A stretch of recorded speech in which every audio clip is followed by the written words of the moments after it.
Welcome everybody back to the second half of our program for IHCC today. And in this session, we're going to continue hearing about the work of the work groups and what they have been doing over the past year and all of the progress that they have made and the exciting ideas and possibilities that are now coming to the fore based on the progress that has been made.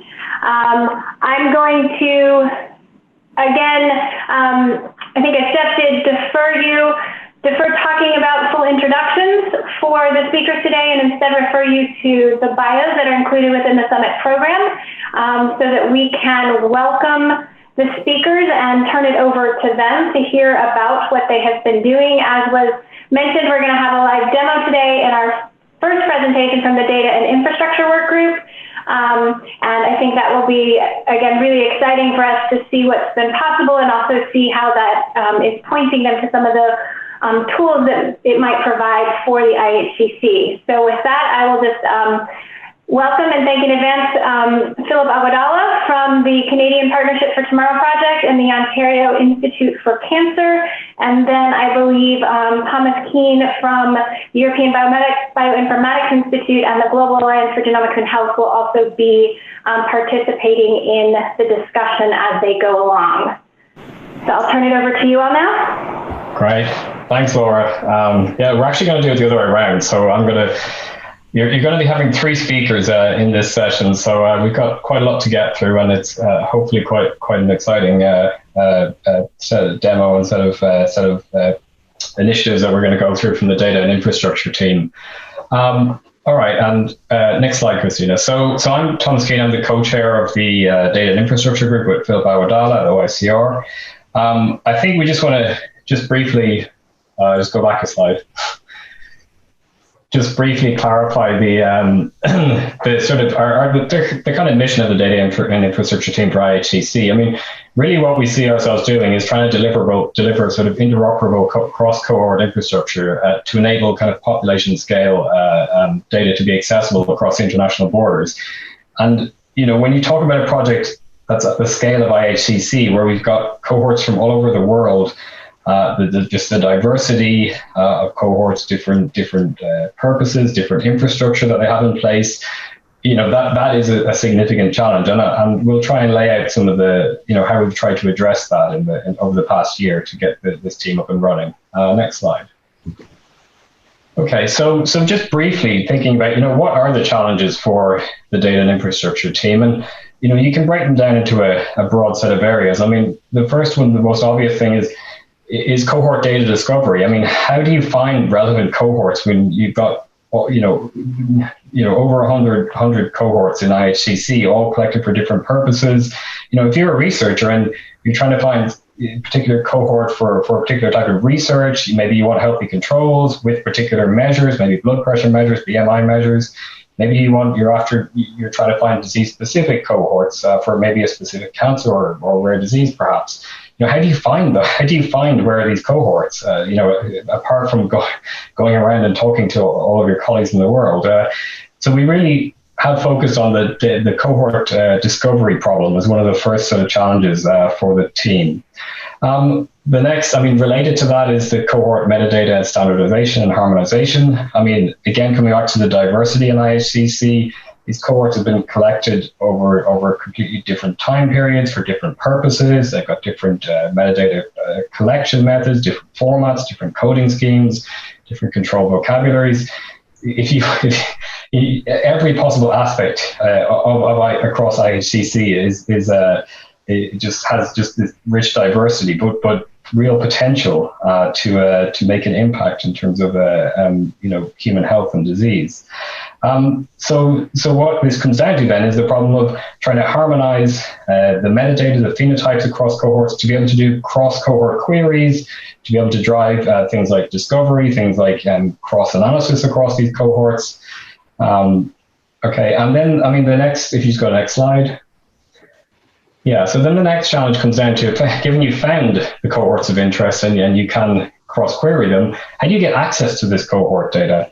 This really comes down to this kind of three-way relationship between the researchers, the cohorts, and maybe the local ethics or data access committee of the cohorts. And there is a different set of concerns here. Things like, what is the intended use of the cohort data from the researcher? What are the access conditions how you can access them? What are the conditions that dictate what you can do with that cohort data and how you access it? The different modes of access, is it can you download the cohort data? Do you have to maybe log into to the cohort's infrastructure in a more federated model? And fundamentally what we want to try and do is to somehow, this whole data access problem can be quite clunky at the moment. It can take quite some time to get access to cohort data, going through all the appropriate controls that need to happen.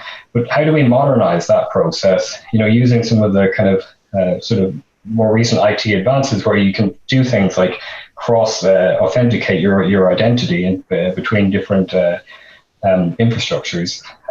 But we also want to make sure that the current existing controls and authentic authorizations still do happen. Okay, and then finally, just thinking about the cohort diversity. When we started to engage with the cohorts, we get this completely different scales. We've got maybe something like UK Biobank with a really advanced IT infrastructure, or All of Us, where they've really got quite modern and advanced IT infrastructures. Down to cohorts where there's maybe just a single PI in their group, that's interacting or has been collecting this cohort over the last maybe decade or couple of decades. So we really have to think about how do we build capacity across the IHCC cohorts in terms of the IT and data infrastructure behind those cohorts to be able to engage in many of the activities that the data team's proposing. Next slide. Yeah, so I think what we focused on initially for the data team is really around this cohort data discovery and cohort metadata standardization and harmonization, and that's what we thought would be the most obvious point to start at for the data team, and this is what we're going to be showing some of our initial work in this area in the following slides. Obviously, we're not part of we're not going to step on the toes of the policy and biodata sharing team, but all of the ELSI issues that dictate how cohort data can be accessed, how it can be used. That's really, there's a real overlap there between the policy and biodata sharing team. Next slide. Okay, we have spent quite a bit of time in the last year trying to talk to as many of these kind of cross-cohort interoperability initiatives that exist. So again, there are a set of other projects in a similar space to the data team in IHCC where they are trying to enable cross-cohort discovery, cross-cohort use cases for analysis, for federating access. And we've been trying to reach out and talk to many of these projects over the last number of months to try and see that whatever we build from the IHCC data team, we want it to be interoperable with many of the other cross-cohort initiatives that are out there. Next slide. Okay, one specific project that I'm involved in. It's on a much smaller scale than IHCC, but in many ways it is quite useful because it's a currently up and running project, which in many ways can set a template essentially from what the data team at IHCC wants to achieve.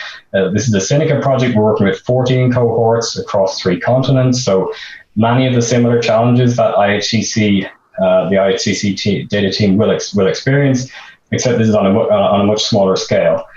We've got quite a diversity of cohorts in this project, different diseases. We've got longitudinal cohorts, disease-specific cohorts, population cohorts, healthy cohorts, and some of the cohorts actually overlap with IHCC cohorts. Next slide.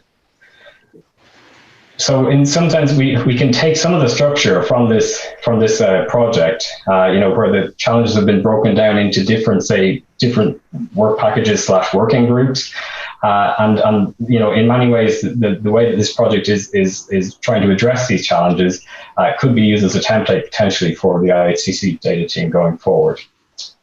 Next slide. Yeah.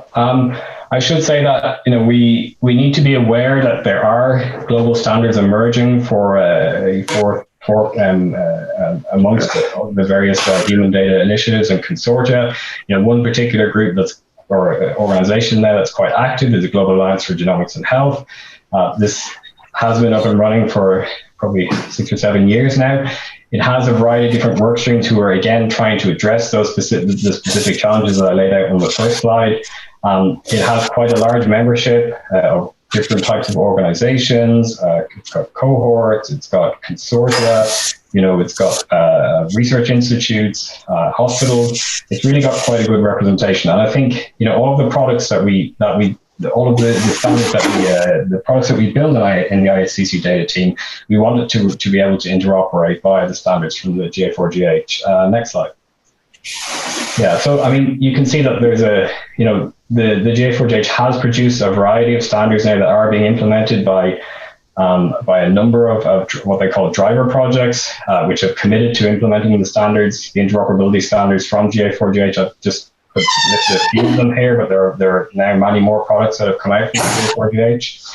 And I think we are really quite focused on the data team that we want to make sure that we are compatible with the GA4GH standards, which will then give us the interoperability with other cohort initiatives and with other human data sharing initiatives. Next slide. Okay, so I'm just we're gonna, for the most of the rest of the talk, we're gonna talk mostly try to show you the progress that we've made in the past year. And one of the projects that we've really been trying to sort of pilot and get off the ground is this idea of this IHCC cohort atlas project. What we want essentially is a way that the research community can do cross cohort queries across the IHCC cohorts to be able to find and discover cohorts that maybe have got particular measurements. I don't know, maybe have got blood pressure measurements, have got BMI measures. How can you find those cohorts across the whole kind of swathe of IHCC membership? This has a variety of different aspects to it. We run into the issue of semantically harmonizing the cohort metadata to make it cross-queryable. We want to obviously make an online portal that could be queried across the IHC to enable queries across the IHCC cohorts. And this project has really been a collaboration between OICR and EBI over the last number of months with getting really good support from the IHCC Secretariat. Next slide. So I'm going to hand over. I'm going to stop talking and you get to hear about the real details of the IHCC Cohort Atlas. I'm going to hand over to my colleague, Melanie Courteau from EMBL EBI, who's been leading on the cohort harmonization aspect of the project, and then to Christina Young at OICR, who's been her and her team have really been working on the cohort atlas itself, and hopefully I'm looking forward to the demo that they're going to show us in a few minutes. So I'll pass over to Melanie. Great, thanks, Thomas. Hi, everybody, and thanks for the introduction, Thomas. So today I wanted to give you just a short overview and a quick walkthrough of the process we try to follow to harmonize the data from several of the IHCC cohorts. 3 main steps. We needed to collect the data. We needed to design a common metadata model, which is the consensus model we will be aligning against. And then the harmonization, which is the interesting step in which everything happens, where we take the data and the metadata model and bring it together to produce the harmonized data. And at the end of the process, as you can see, we export the data for the downstream consumption in the IHCC Atlas browser that Christina will demo shortly afterwards. The first step on data collection, manual step on cohort outreach. So we've emailed out cohorts. So this was work done by my colleague Giselle and Jasmina. We try to go for geographic spread and target diverse countries. So we've included cohorts from South Africa, the UK, Iran, and Korea. We did receive many positive and enthusiastic responses when we reached out to cohorts, but we did have some issues when trying to actually collect the data. So specifically, the data dictionary are typically available publicly or not, and very rarely do they have an explicit license, which tells you what you can actually do with the data dictionary. So at this point in time, we have worked only with the cohorts for which we were able to clarify those conditions in terms of use. And maybe that's something, we can think about in terms of recommendation moving forward.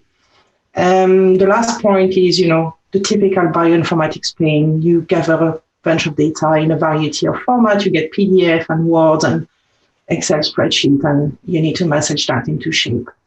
On the next slide, I wanted to tell you a little bit about the common metadata model design.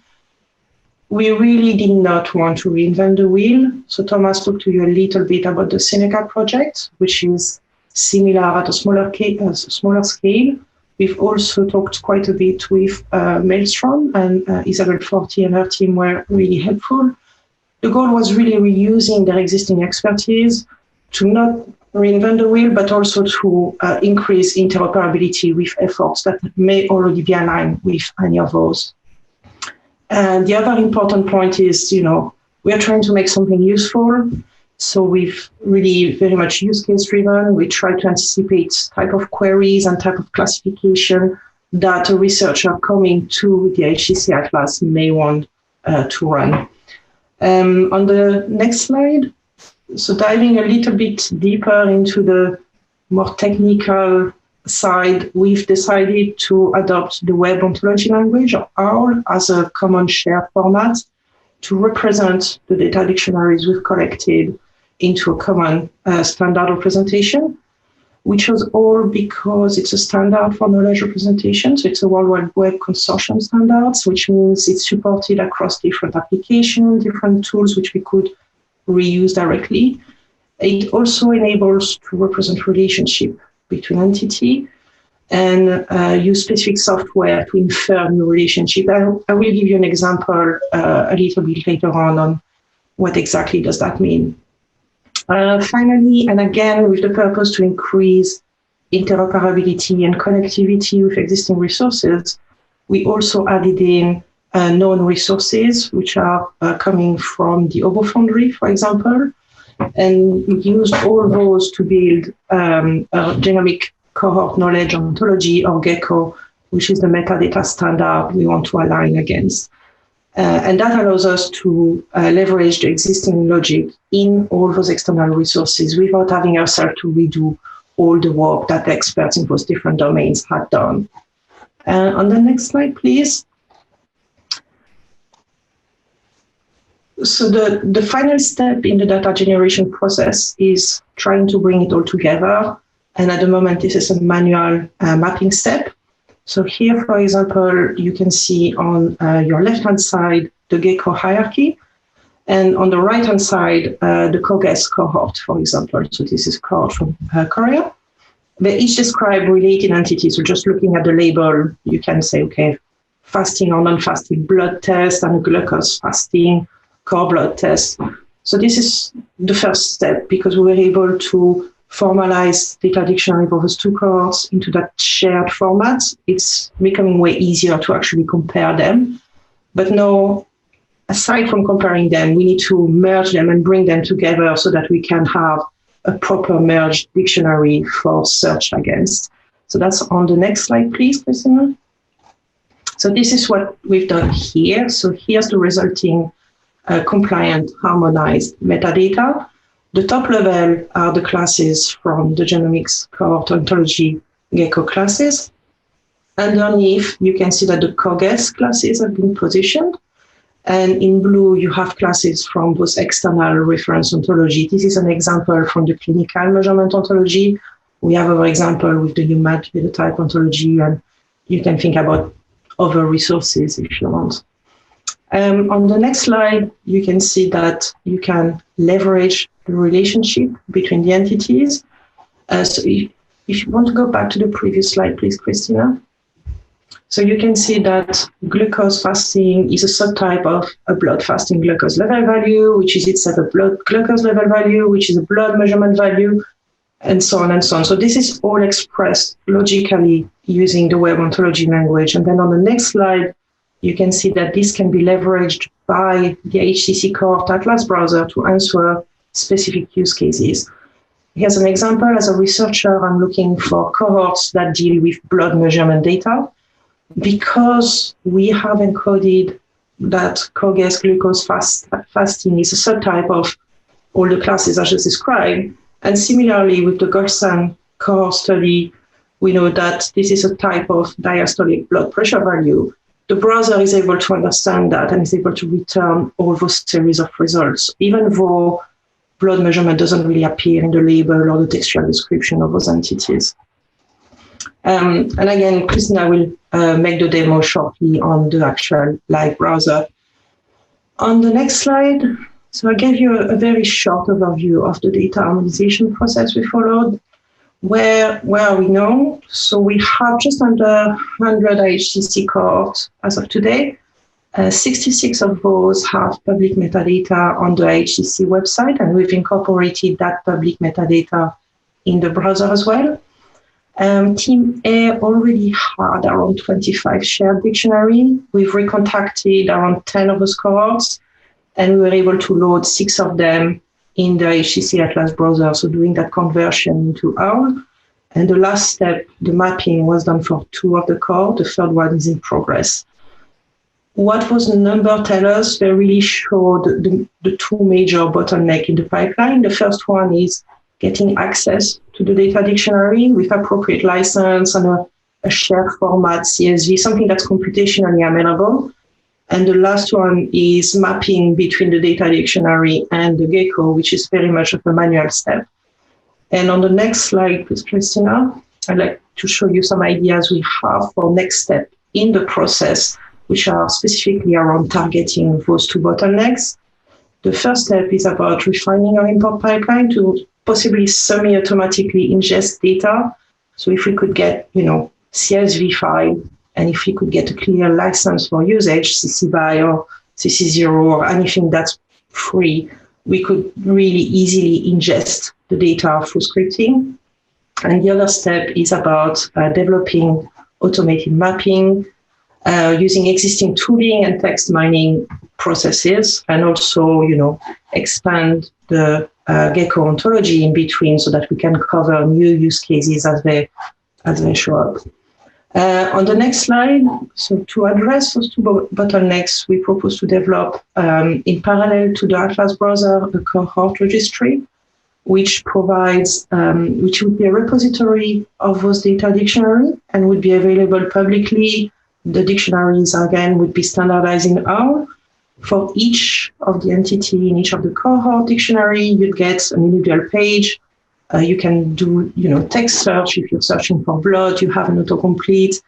It provides support for versioning, and we could load the mappings there as well.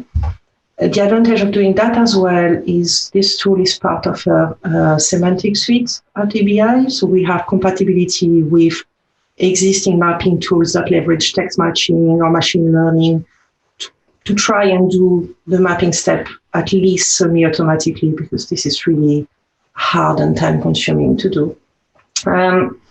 If you're interested, we'd really love to hear from you, and we'd like to support you in adding your dictionaries into the registry and the browser, which Christina is now going to demo. So I'm handing over to you, Christina. Thank you. Thank you, Melanie. So we're going to talk about the browser. This, like Thomas said earlier, has the goal to help us discover cohorts using a friendly search interface. So there are a couple of key attributes in the Atlas. These attributes contribute to cohort administration. It's about cohort size, geolocation, and there are different data types that are available from these cohorts. And most importantly is the harmonized data dictionary attributes that we would like to enable users to search. So just to orient you a little bit, there are 3 major components in this browser. So on the left, there are a list of metadata or data dictionary attributes that have been harmonized. And this allows you to easily search for cohorts that you're interested in. And then in the main panel at the bottom, there is the table. This is sort of the results table showing you what cohorts match your search criteria on the left.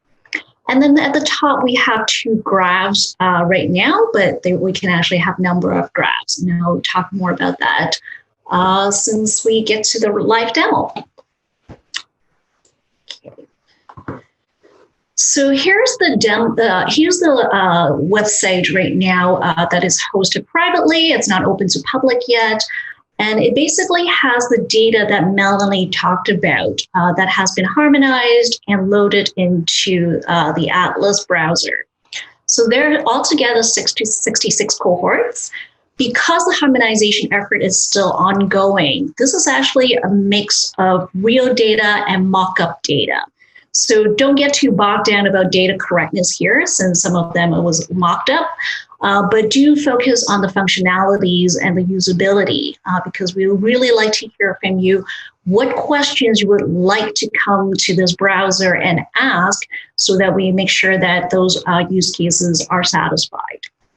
So to start off in this table with the 66 cohorts, this is listed with cohort names, countries, and enrollment data, etc.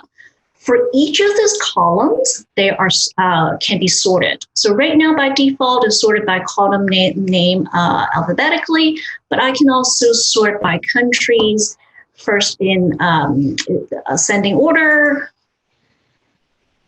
Sorry, this is ascending order or descending order. I can also sort by enrollment, meaning the number of participants that have enrolled in this data, in each cohort, because in case you may want to start with the largest cohort possible, you can see that right away. And then you can also see the type of data that is available from each of these cohorts. That includes genomic data, environmental, biospecimen, clinical, and whether there's a data sharing potential. The PIs are listed as well. And then there is a link to each of the cohort to the external site. Now on the graph up there, we can do a number of things, but based on the data so far, we think it's interesting to show the cohorts by country. So you can see that in USA, there are 15 cohorts participating in IHCC, and then down to 5 in Sweden, and then all the way down to 2 cohorts in multiple countries. And as you can imagine, there is actually a fairly long tail. There are countries with only 1 cohort participating.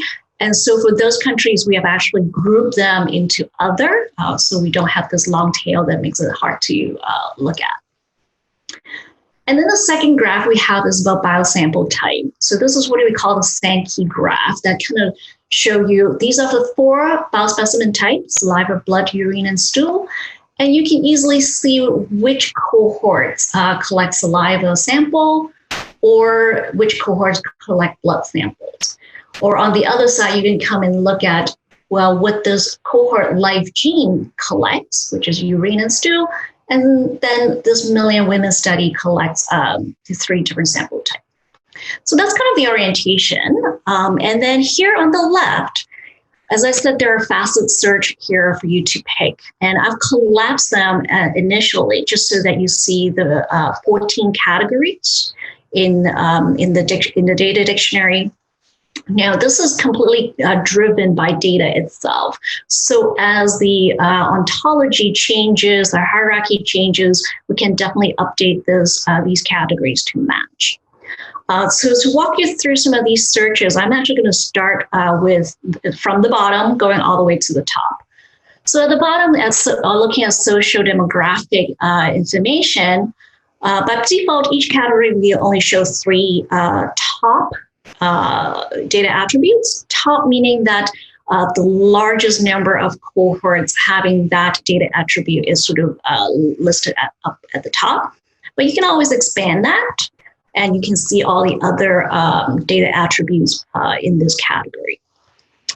Now, I'm going to also show you the physiological measurements and the lifestyle behaviors. So you notice that I haven't selected anything yet, and it will show you, hey, there are actually 10 in cohort showing with sleep data or 10 with tobacco data. So the use case that Melanie mentioned earlier is, as a researcher, I'm looking for cohorts with blood pressure measurements. So here I am clicking this blood pressure. And you see that the table has been updated with the 9 cohorts carrying this data. The graph has also been updated. This is spreading now across 7 countries. And then this same key graph has also been updated. Now, if you say, oh, okay, I have blood pressure measurement, that's great. But I also want cohorts that also have tobacco data.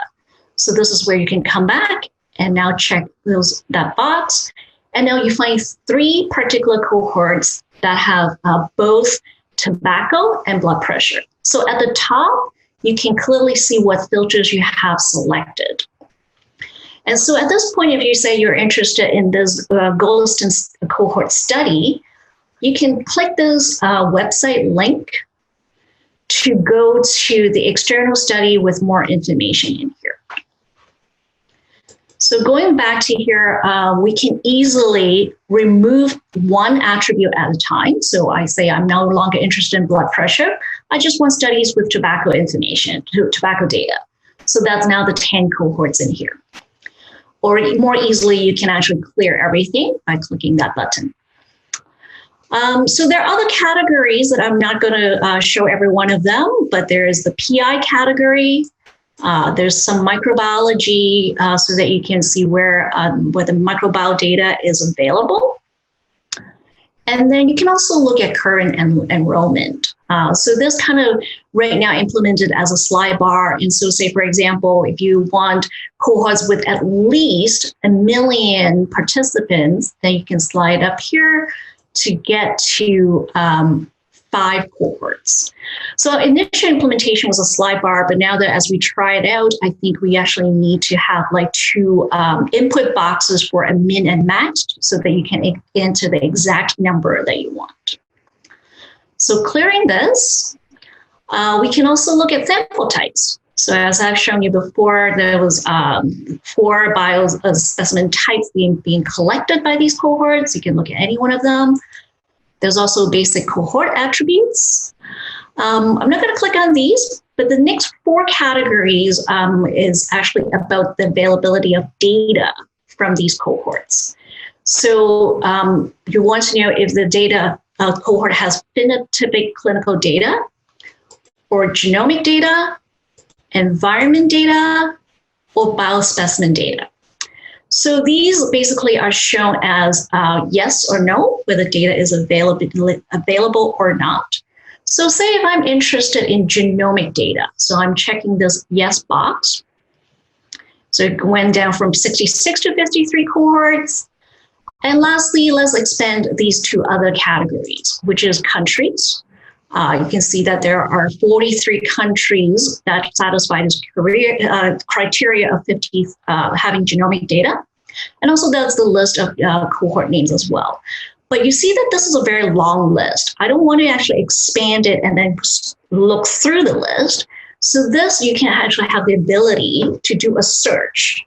So all I'm typing here, I wanted to type South, but I don't even need to type the whole thing because it matches partially to show me South Korea, South Africa, and South America.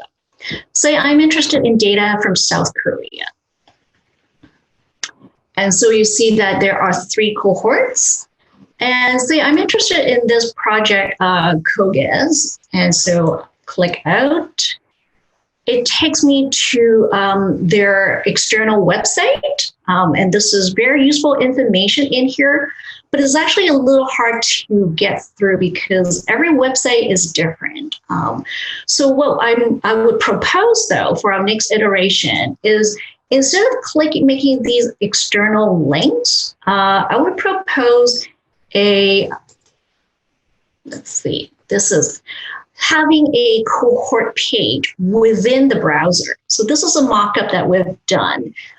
Is designed such that each cohort will have a uniform format to describe essential information to users. So you start with the overview of the cohort, the participate countries, the PI lead. There's still a link to the external website if users want to do so. But the study design is centralized in this place, so you can easily look at the enrollment, number of participants, the duration of the enrollment period, etc. And it also talks about data availability. And then the markup paper is also described here, if it's available. And more importantly, we can actually put the data dictionary that Melanie showed you earlier.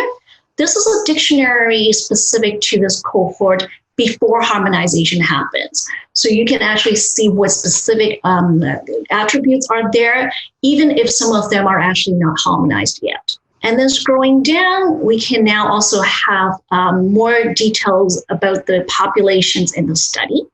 So this actually has several studies over a period of time, and so each of them can be described here. So this would be a much easier place for users to find information about the cohorts instead of going to individual website. So I'm actually done with the demo, and I guess we'll save the questions till afterwards. So I'll pass the ball back to Thomas to talk about next steps. Great, thanks for that demo. I mean, it's having been to a couple of IHCC annual meetings now, it's really nice to actually, talking about what we're going to do, it's really nice to be able to actually show a concrete thing that we've actually started to achieve in the data team. So I think it's it's really great to see a demo and to actually see IHCC cohorts in this cohort atlas. I mean, so the steps for the next year are pretty obvious. I mean, we really want to get your feedback on the cohort atlas, to get a public launch of the cohort atlas.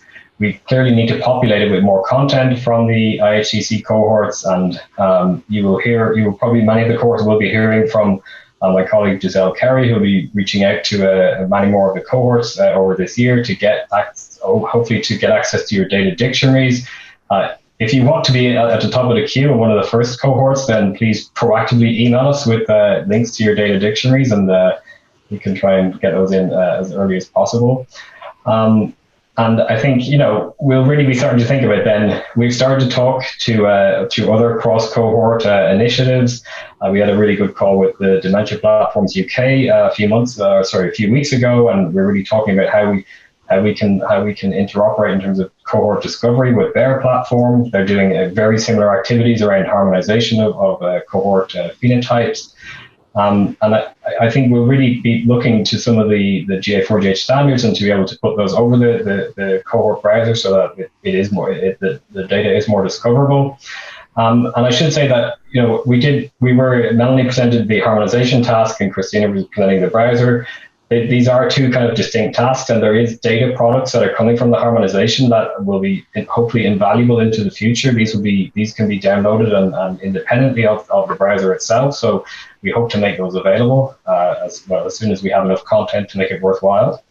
In the medium term, I'm really quite interested to hear that. I'm quite excited to hear that there is a plan to define sort of a 5-year roadmap for the IHCC going forward. I think the data team, we have many ideas about how that roadmap could look from the data and infrastructure side of things. And we can draw on our experience in other projects where we've tried to address many of the goals. We can see that with the current size of the data team, it's clearly there are more challenges than we could possibly address from the current membership.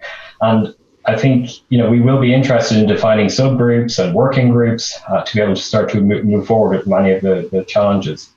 And clearly, we want to collaborate with the research and the clinical side of IHCC and the scientific side of IHCC to develop a compelling set of research and clinical showcase applications, where we can really show the value of the products that are coming from the data team.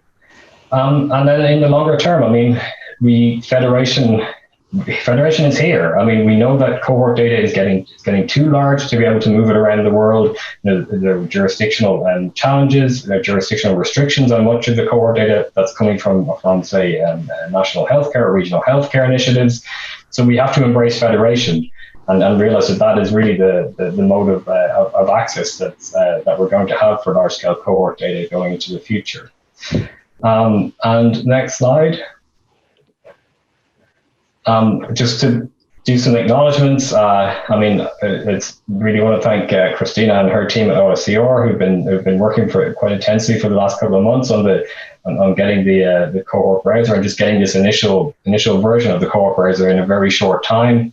Melanie and her team at EBI, who are really focused on this cohort harmonization and cross mapping, and I think we shouldn't underestimate the value of having that mapping, and that is kind of long-term value where that will be able to live on essentially, into the future, and hopefully it's investment that once you do it once, updating it should be easier, and adding more cohorts hopefully will get more easier. But we do have to be realistic about the diversity that we see in the IHCC cohorts.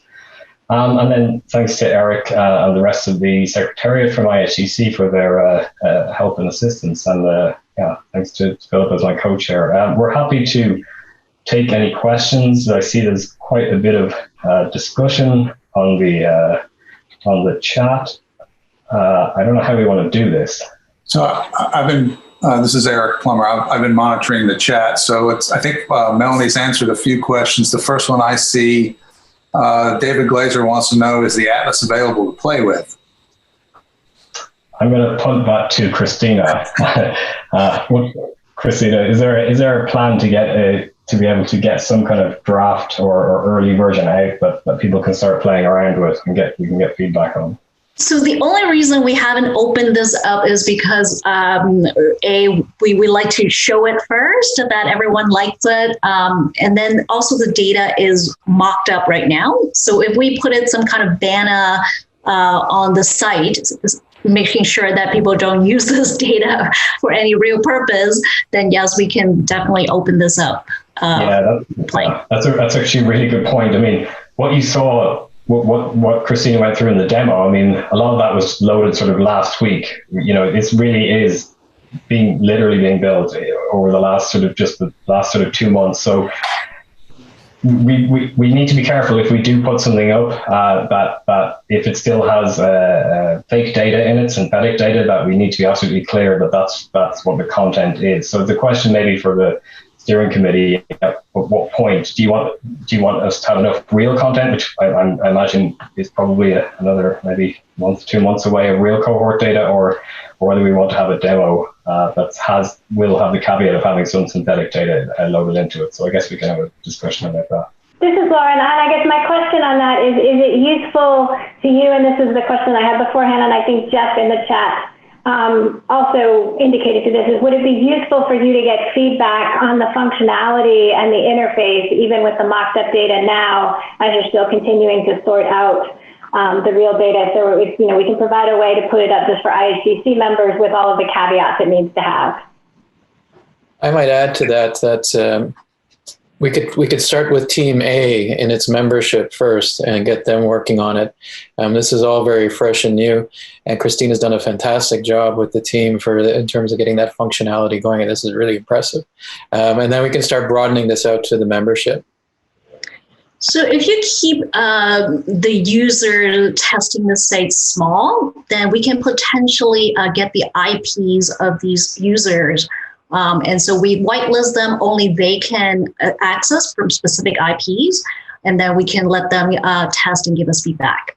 Okay, great. So I guess we'll wait to hear from you on how you want to proceed with that, but it sounds like a lot of people would be interested as you're ready. Yeah. Okay. We'll have a discussion offline, I think, in the next couple of days and figure out how we can kind of coordinate this. Okay. Okay, Laura, I think we have about 5 or 6 minutes, so I'll just go through these questions as they've come up. Cobus has asked, will it be possible to decentralize the update maintenance of the Data Atlas data? So one of the things through the registry that I showed at the end, where if you may remember, we're hoping to load the individual data dictionary and then use that for the mapping.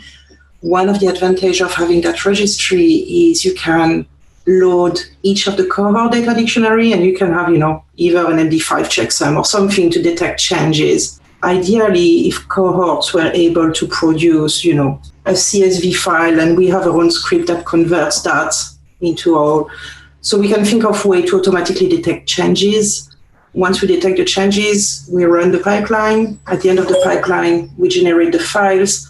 that Christine and her team then can use in the browser. So the idea is really trying to automate the whole pipeline. At the moment, it's 2 separate steps, but there's no reason why the browser couldn't use the existing APIs on the registry and just get automatically the up-to-date versions.